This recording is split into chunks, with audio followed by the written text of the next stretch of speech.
ராகுகேது பெயர்ச்சி 2017. ராகுகேது பெயர்ச்சி நிகழும் கேவிளம்பி ஆண்டில் ஆடி மாதம் 11ஆம் தேதி காலை 4:52 அதாவது ஜூலை 27ஆம் தேதி வியாழக்கிழமை காலை 7:53 மணிக்கு ராகு சிம்மத்திலிருந்து கடகத்திற்கும் கேது கும்பத்திலிருந்து மகரத்திற்கும் பெயர்ச்சியாகி சுமார் 18 மாதங்கள் இங்கு சஞ்சரிப்பார்கள்.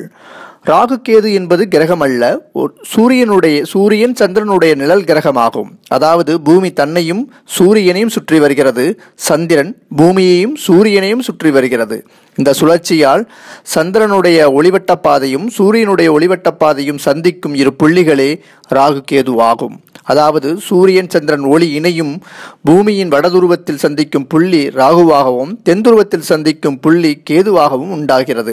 இந்த சூரியன் சந்திரன் ஒளி சந்திக்கும் போது ஏற்படும் இருள் போன்ற பாதிப்பே ராகு கேதுவாகும். இந்த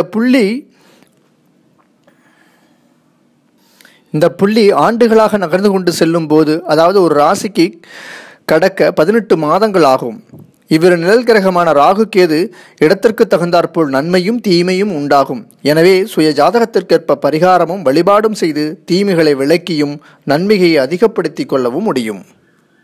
மேசம். கடந்த 1.5 ஆண்டு காலமாக நிலம், பூர்வீக சொத்துகளில் பிரச்சனை, சேமித்து வைத்ததிலிருந்து இழப்புகள் ஏற்படுதல், பிள்ளைகளால் செலவு, கருத்து வேறுபாடு, அவர்களுக்கு உடல்நலக் கோளாறு உண்டாக்குதல், குழந்தை பேருக்கு தடை, வயிறு உபாதைகள், உயர்கல்வியில் தடுமாற்றம், ஹார்மோன் குறைபாடுகள், கலைத்துறையில் நஷ்டம், போட்டி பந்தயங்களில் தோல்வி, சிலருக்கு ஹார்ட் ப்ராப்ளம், மூத்த சகோதர சகோதரிகளால் மன வருத்தம், சங்கடம், செலவு, அவர்களுடன் உடல் உபாதைகள் என இருந்ததெல்லாம் விலகி நன்மை உண்டாகும். புதிய வீடு கட்டுதல், வெளிநாடு வேலை அமைதல், புதிய வாகனம் அமைதல், கலைகள் கற்றல், டிரைவிங் கற்றுக்கொள்ளுதல், வீட்டில் மங்கள நிகழ்ச்சிகள் உண்டாகுதல், புதிய தொழிற்கல்வி கற்றல், ஆசிரியர் வேலை கிடைக்கப்பெறுதல், வேலையில் தவறு ஏற்படாமல் விழிப்போடு இருத்தல், தொழில் நேர்த்தியும் கட்டுப்பாடும், செலவுகளை சீரமைத்தும் தொழில் நன்மையாக அமைதல், தான தர்மம் செய்தல், ஆன்மீக தொழில் உண்டாகுதல், சிலருக்கு ராஜயோகம் உண்டாகுதல், நல்ல விவேக புத்தியும் ஏற்படும்.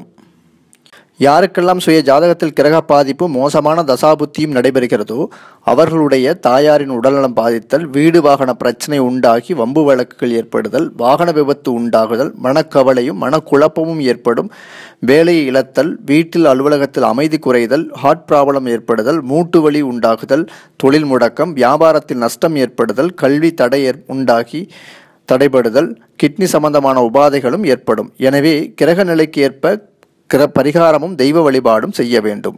மிதுனம், கடகம், துலாம், தனுசு, மகரம் ஆகிய இடங்களில் பாவ கிரகங்கள் அமைந்திருந்தாலும் பரிகாரம் செய்ய வேண்டும்.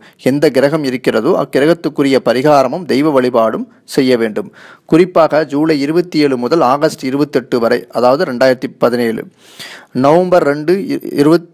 நவம்பர் 2 முதல் ஜனவரி 20, 2018 வரையிலும், பிப்ரவரி 18 முதல் ஆகஸ்ட் 28, 2018 வரையிலும் இது மோசமான காலங்களாகும். இக்காலங்களில் உரிய பரிகாரமும் தெய்வ வழிபாடும் செய்து கெடுதல் நீக்கிக் கொள்ள வேண்டும். சுய ஜாதகத்தில் கிரக பாதிப்பு இல்லாதோர் சிறு சிறு கெடுதல்களும் அசௌரியங்களும் தடைகளையும் விளக்க செவ்வாய் ஞாயிறு தோறும் முருகர், சிவன், துர்க்கை, சண்டிகேஸ்வரர், சனீஸ்வரர் வழிபாடும், கந்தசஷ்டி கவசமும், கேது துர்கா அஷ்டோத்திரமும் படிக்கவும் அல்லது கேட்கவும் நலம் தரும்.